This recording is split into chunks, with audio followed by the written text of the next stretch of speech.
যেহেতু কিছু মাসাইল এবং দিনই কিছু আলোচনার কথা আসছে, এই হিসাবে একদম মুখতাসর কিছু কথা বলি। আমরা ওযুর মধ্যে, গোসলের মধ্যে যে আমলগুলো করি, সেগুলো হাদিসের আলোকে কিভাবে নবী মুহাম্মদ সাল্লাল্লাহু আলাইহি ওয়াসাল্লাম, সাহাবায়ে কেরাম কিভাবে করেছেন, আমরা কিভাবে করি, এর মধ্যে তফাৎ আছে নাকি একটু দূরত্ব আছে, এটা একটা মুযাকারার বিষয়। যেমন সাধারণ ম্যাক্সিমাম মানুষ গোসলের ক্ষেত্রে আমরা যেটা মনে করি বা যেটা করে মানুষে, পানি নিয়ে ডান কাঁধে আগে, বাম কাঁধে পরে, মাথায় হলো 3 নম্বর। গোসলের সময় এইভাবে গোসলটা অনেক মানুষ, বেশি মানুষ মনে হয় এইভাবে করে এবং এইভাবে জানে মনে হয় প্রচার করে, এরকম না বিষয়টা। কিন্তু সহিহ বুখারী শরীফের 40 নম্বর 41 নম্বর পৃষ্ঠায় প্রথম খণ্ডে হযরত আনাস রাদিয়াল্লাহু তাআলা আনহু বর্ণিত হাদিস, এবং এই হাদিসগুলোর আলোকে বর্তমান দারুল উলুম দেওবন্দের একজন বিশ্ববিখ্যাত মুফতি সালমান মানসুর পুরি সাদ্দামাত বারাকাতুহু, যিনি 19 খণ্ডে ফতোয়ার কিতাব লিখেছেন, কিতাবুন নওয়াজিল, যিনি দারুল উলুম দেওবন্দের আগের মুহতামিম যিনি ছিলেন হযরত মাওলানা উসমান সাহেব রাহমাতুল্লাহ আলাইহি, ওনার ছেলে, এবং মুফতি তকি উসমানী সাহেব ফতোয়া কাসিমিয়ার মধ্যে, ফতোয়া উসমানীর মধ্যে, এবং শিববির আহমদ কাসিমি আরেকজন আছে, মাজাহিরুল উলুম সাহারানপুরের নায়েবে মুফতি, ওনার লেখা ফাতাওয়া কাসিমি আছে 31 খণ্ড। এই কিতাবগুলোতে বুখারী শরীফের হাদিসের আলোকে আল্লাহর নবী মুহাম্মদ সাল্লাল্লাহু আলাইহি ওয়াসাল্লাম কিভাবে গোসল করছেন, বিশেষ করে ফরজ গোসল, এর একটা তফসিল হাদিসের আলোকে বয়ান করছেন। বুখারী শরীফের মধ্যে আসছে আল্লাহর নবী গোসলের সময়, ফরজ গোসলের সময় 3টা কাজ করতেন গোসলের ক্ষেত্রে। একটা হলো যেখানে নাপাকি লাগা ওই জায়গাটা আগে ধুইতেন, 2 নম্বর হলো ওযু করতেন, 3 নম্বরে গোসলের ক্ষেত্রে মাথার ডান পাশে পানি দিতেন আগে, বাম পাশে পরে, মাঝখানে তৃতীয়বারে।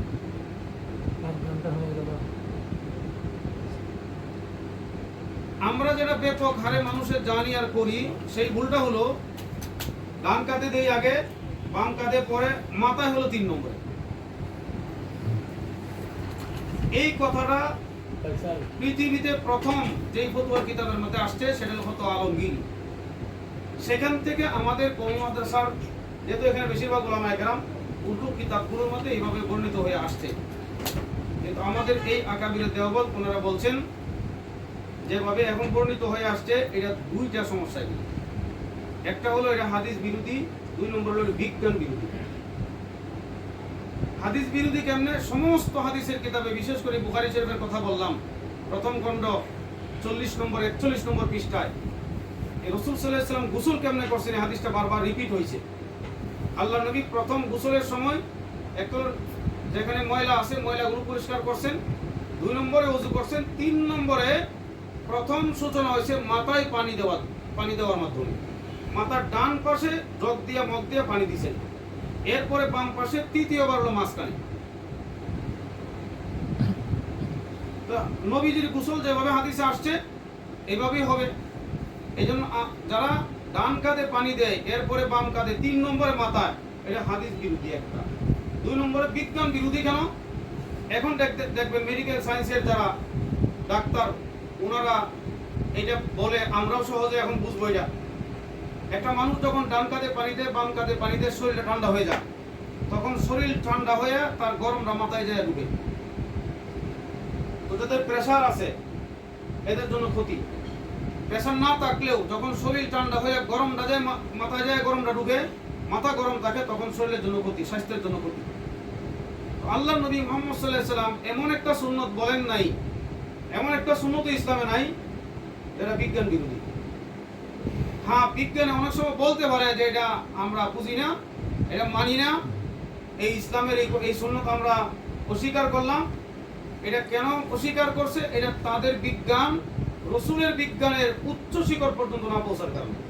রসুলের বিজ্ঞান আরও উপরে ছিল, রসুলটা বিজ্ঞান সম্মত। এই জন্য যখন প্রথমেই মাথায় পানি দিয়ে দিবে, ডানে বামে মাঝখানে, তো মাথা ঠান্ডা হয়ে গেল, বিজ্ঞান সম্মত হইল। আবার যেসব কিতাবে এবং যে মানুষের মধ্যে যে কথাটা প্রচারিত ডান কাঁধে বাম কাঁধে, ডান কাঁধে আগে বাম কাঁধে পরে, একসাথে এটার উপর আমল হয়ে গেল। যখন মাথার ডান পাশে পানি দিল, তো এই পানিটা এসে ডান কাঁধে পড়লো। এরপরে যখন মাথার বাম পাশে পানি দিল, এই পানি এসে বাম কাঁধে পড়লো। তো ফিকহের কিতাবের মাস্টার উপর আমল হয়ে গেল, হাদিসের সাথে আমল হওয়ার সাথে সাথে। এই জন্য গোসলের ক্ষেত্রে আমরা যারা এই ভুল করছি, না জানার কারণে হোক বা যারা করে এখনো, আমরা জানি তাদেরকে শুধরায় দেওয়া, যেহেতু গোসলটা প্রতিদিন করতে হয় নামাজের জন্য, ইবাদত বন্দেগীর জন্য। এই গোসলের এই সুন্নত তরিকার উপরে উম্মতকে নিয়ে আসা, এটা হলো সহি। এটার জন্য এই বর্তমান মুফতি সালমান মনসুরপুরি সাহেব, মুফতি তকি ইসমাইল সাহেব, ওনারা এটাকে এইভাবে প্রেক্ষাপট, বর্তমান যেহেতু অনেকের মধ্যে জানা নাই সহি হাদিসটা এবং হাদিসের উপরে যে আমল আমাদের পূর্বসূরীরা করছেন সাহাবায়ে কেরাম, সেটাকে এইভাবে উল্লেখ করছে। এটা হলো একটা বিষয়। যখন ওযু গোসল হয়ে গেল, এরপরে আমাদের নামাজের বিষয়। নামাজের মধ্যে ইমামরা কিছু কিছু করেন, অনেক মুসল্লিরাও না বোঝার কারণে করেন। সেটা হলো কি, তাকবীরে তাহরিমা। তাকবীরে তাহরিমা হাদিসের মধ্যে আসছে, হুজুর আকরাম সাল্লাল্লাহু আলাইহি ওয়াসাল্লাম হাত উঠাইতেন, তাকবীরে তাহরিমা বলতেন। হাত এই পর্যন্ত হাত উঠাইতেন, এরপর আল্লাহু আকবার, তাকবীরে তাহরিমা বলতেন। এখন অনেক জায়গায় দেখা যায় যারা ইমাম, বিশেষ করে তাদের মধ্যে একটা সমস্যা তৈরি হয়ে যায়। আর মুসল্লিরা তো ভিন্ন কথা, তাদের তো আরো সমস্যা হইতে পারে যখন জানবে নামাজটা। অর্থাৎ হাত উঠানো শেষ, বাঁধাও শেষ, এরপরে আল্লাহু আকবার। উঠানো শেষ, বাঁধাও শেষ, এরপরে আল্লাহু আকবার। এটা হাদিস বিরোধী, মানে সুন্নত বিরোধী। হাদিসে আসছে রাফিআন ইয়াদাইহি ইউকাব্বিরু রাফিআন ইয়াদাইহি। তাকবীরে তাহরিমা বলবে হাত উঠানো অবস্থায়, মানে হাত এই কানের কাছে থাকবে, নিতে থাকবে অথবা বাঁধতে থাকবে অথবা এখানে থাকবে, তিনটার যে কোনো এক সুরত। হয়তো হাত নিতেছে অথবা এখানে আছে অথবা বাঁধতেছে। এই তিন সুরতকে পাওয়াইয়া যায়, এই তিন সুরতকে সংযোগ করে তাকবীরে তাহরিমাটা বলতে হবে। তাহলে সুন্নত মোতাবেক তাকবীরে তাহরিমা হবে। হাত উঠানো সুন্নত, তাকবীরে তাহরিমা ফরজ। তাকবীরে তাহরিমা না বললে নামাজ হবে না। হাত উঠানো বাঁধা এটা সুন্নত। এজন্য মালিকি মাযহাবের হাত উঠায় কিন্তু বাঁধে না, ছেড়ে দিয়ে রাখে, যেহেতু বাঁধা ফরজ না। যারা হজে গেছেন, মদিনা দেখছেন,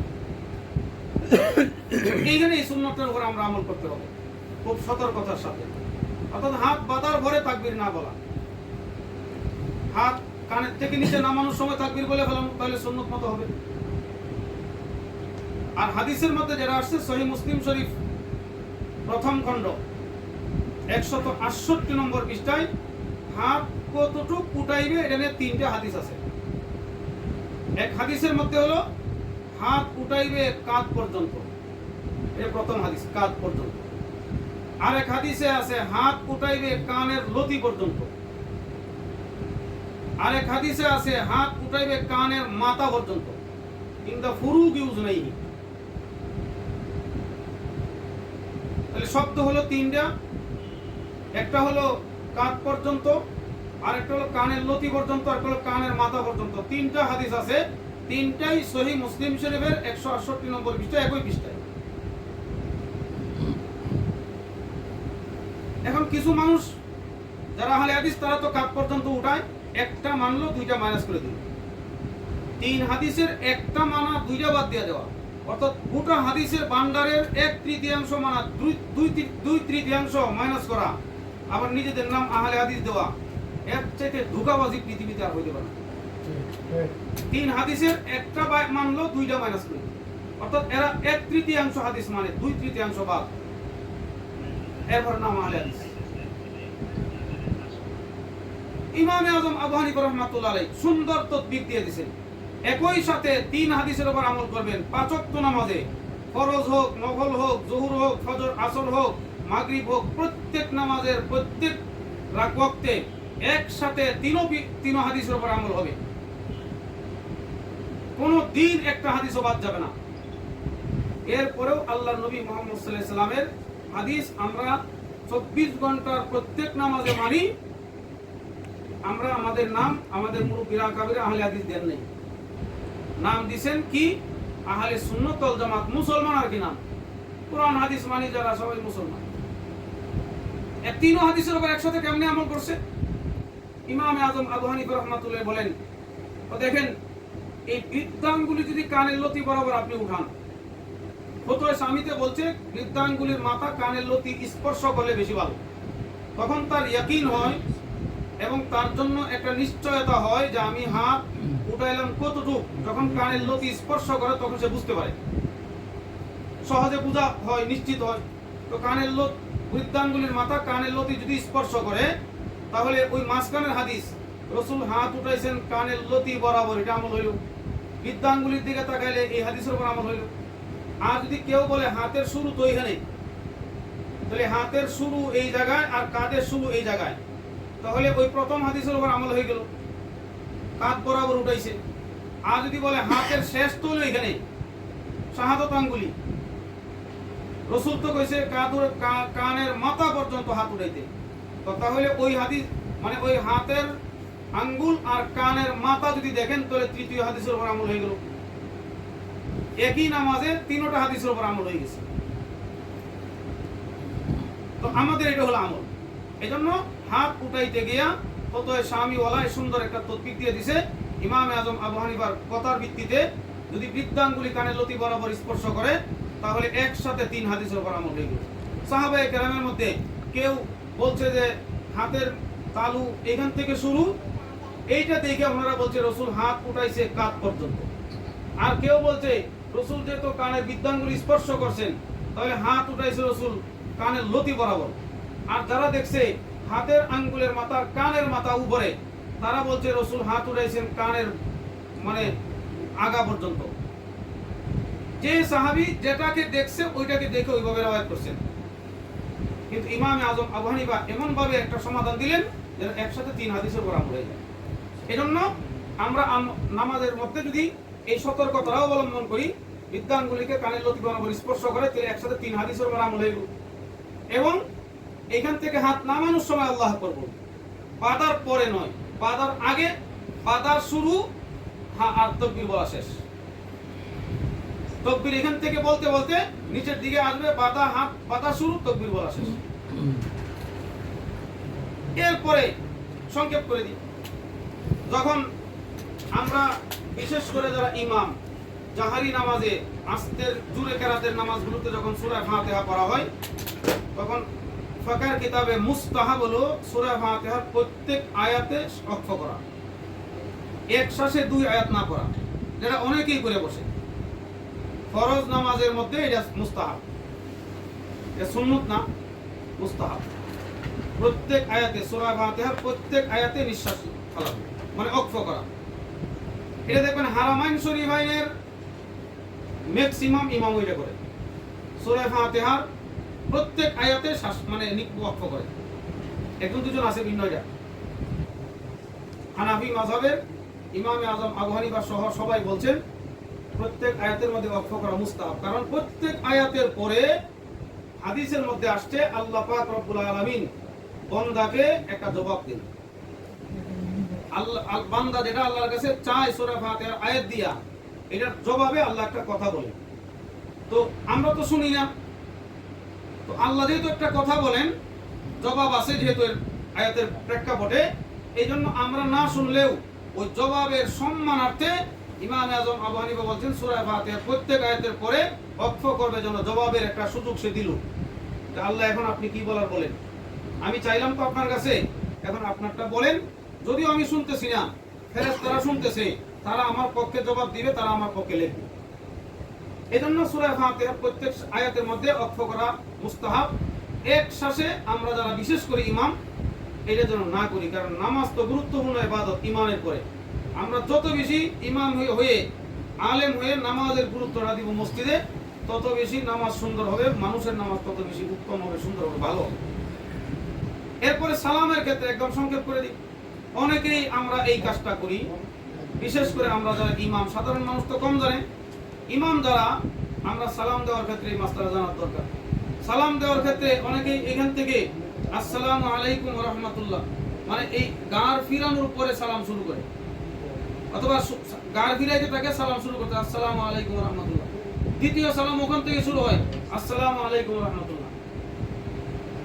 সালাম দেওয়ার ক্ষেত্রে হাদিসের মধ্যে তিরমিজি শরীফের প্রথম খণ্ডে আল্লাহ নবী মুহাম্মদ সাল্লাল্লাহু আলাইহি সাল্লাম বলেন আসসালামু তিলকা ওয়াজহিহি, নবীর শব্দ। আসসালামু বলার সময় চেহারা থাকবে, তার মাথা থাকবে চেহারার দিকে, মানে মাথা মাথার মতো থাকবে যেখানে আছে। আসসালামু বলতে মাথা স্থির থাকবে। এই আলাইকুম আপনাদের উপর, আলাইকুম বলার সময় মাথাটা ওই ডান দিকে ফিরবে, ঘুরবে।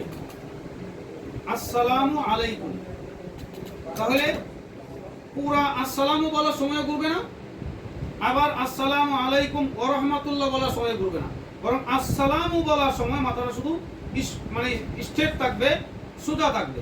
যখন আলাইকুম বলা হবে আপনাদের উপর, তখন তো সম্বোধনবাচক শব্দ হয়েছে।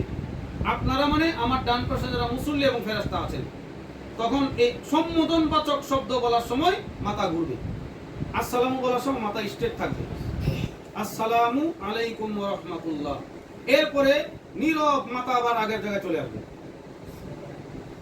মাথা এখানে আসার পরে আবার শুরু হবে আসসালামু আলাইকুম ওয়া রাহমাতুল্লাহ। সালাম দেওয়ার সুন্নত তরিকা যারা হাদিস দ্বারা প্রমাণিত এবং ফুকাহায়ে কেরাম বলেছেন। এখন এখানে এটা হলো একটা, আরেকটা সুন্নত তরিকা হলো এই যে চোখের মানে দৃষ্টি থাকবে গারের মধ্যে, পাশের মুসল্লিও না কাতারের শেষও না, এটা হলো সুন্নত। এজন্য ফতোয়া আলমগীরের মধ্যে লেখা আছে নামাজের নজর রাখার 5টা স্তর আছে। একটা হলো দাঁড়ানো অবস্থায়, দ্বিতীয় হলো রুকু অবস্থায়, তৃতীয় হলো সেজদা অবস্থায়, চতুর্থ বসা অবস্থায়, পঞ্চম হলো সালামের অবস্থায়।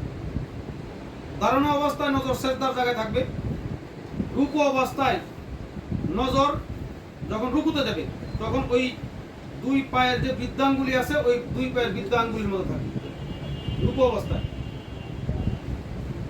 এলো দ্বিতীয়। তৃতীয় নজর রাখার স্থান যখন সেজদায় যাবে তখন নজর থাকবে নাকের দিকে, মানে এটা নাকের দিকে, তো নাকের দিকে তো উল্টা থাকে রাখতে হবে, অর্থাৎ নজরটাকে এমন ভাবে রাখবে যে আমি যে নাক দেখতেছি এরকম। 3 নম্বর, যখন সে তাশাহুদের জন্য বসবে তখন নজর থাকবে কুলের দিকে, তখন এই হাতের দিকেও না, সেজদার জায়গা না, কুলের দিকে, নিজের কুলের দিকে। এই হলো 4 নম্বর, দাঁড়ানো অবস্থায়, সেজদা অবস্থায়, বসা অবস্থায়, রুকু অবস্থায় 4। পঞ্চম হলো যখন সালাম দিবে তখন নজর থাকবে কাঁধের উপরে। এই ফতোয়া আলমগীরিতে বলা আছে নামাজে দাঁড়ানোর পরে নজর রাখার 5টা স্তর। এই 5 স্তরে যদি আমরা নামাজে নজর রাখি, এইভাবে নামাজ পড়ি, তখন নামাজটা খুশুখুশুর সাথে হবে। আর যেভাবে সালাম দেওয়ার সুন্নত তরিকা, ওইভাবে যদি সালাম দেয় খুশুখুশুর সাথে এবং সুন্নত তরিকা নামাজটা হবে। তাকবীরে তাহরিমা বলার সময় আমরা আগেও তাকবীর বলবো না, হাত বাঁধার পরেও বলবো না, বরং তাকবীর বলতে থাকবো আর হাত উঠাইতে থাকবো। আর অনেকের মধ্যে এটা হয়ে যায়, সেটা হলো ইমাম সাহেব রুকুতে গিয়া ঘরে তাকবীর বলে, সেজদার থেকে মাথা উঠায় বইসা ঘরে তাকবীর বলে, আবার সেজদায় গিয়া তাকবীর বলে। এটা সুন্নতের খেলাফ।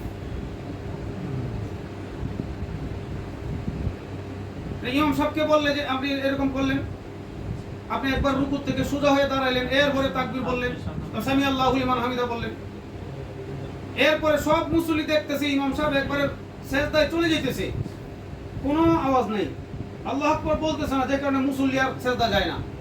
মুসল্লির সামনে ইমাম সাহেব ইচ্ছা করে সেজদায় যাইতেছে, রুকু যাইতেছে, রুকুতে গিয়া সেজদায় যাওয়া শেষ হলে এরপরে তাকবীর বলে। দেখা জানা যায় এটা হাদিসের বিরোধী, সুন্নত বিরোধী। প্রত্যেকটা হাদিসে এই কথা হুজুর সাল্লাল্লাহু আলাইহি ওয়াসাল্লাম বলে দিয়েছে, ইউকাব্বিরু রাফিয়ান, ইউকাব্বিরু রাফিয়ান, ইয়াসজুদু রাফিয়ান, মাথা উঠাইতে থাকবে, সেজদা বলতে থাকবে, মাথা নিতে থাকবে নিচের দিকে, তাকবীর বলতে থাকবে, সুন্নত পরিপূর্ণ। এখন জিজ্ঞাসা করলে ইমাম সাহেবকে এটা কেন করেন, উনি বলে যে আমার আগে যেন মুসল্লি মাথা উঠাইতে না পারে, এজন্য আমি আগে সেজদায় গিয়া রুকুতে গিয়া পরে তাকবীর বলি, আমার আগে যেন রুকুতে মুসল্লি না যায়, সেজদায় না যায়, এই জন্য আমি এটা করি।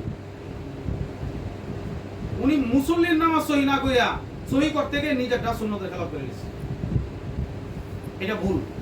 বরং নিয়ম হলো উনি বাস দাঁড়ানো অবস্থায় আছে, আল্লাহু আকবার বলবে আর রুকুতে যাইবে, রুকুতে যাওয়া শেষ তাকবীর বলা শেষ, রুকুতে যাওয়া শেষ তাকবীরের আওয়াজ শেষ হয়ে যাবে। এমন না যে রুকুতে গিয়া পরে তাকবীর শুরু হইছে, ঠিক সেজদায় যাওয়া শেষ তাকবীর বলা শেষ, সেজদায় যাওয়া শেষ এরপরে তাকবীর বলা শুরু, এটা ভুল। এজন্য আমরা যারা আলেম, আমাদের নামাজ ইমামতি এটা আমরা যদি সহিভাবে করি এবং অন্যদেরকেও বলি, তাহলে ইনশাআল্লাহ সুন্নতের তালিমটা মানুষের মধ্যে জিন্দা হবে আর নামাজটা সুন্নত মোতাবেক আদায় হবে, তখন মানুষের মধ্যে অনেক অনেক ফায়দা হবে।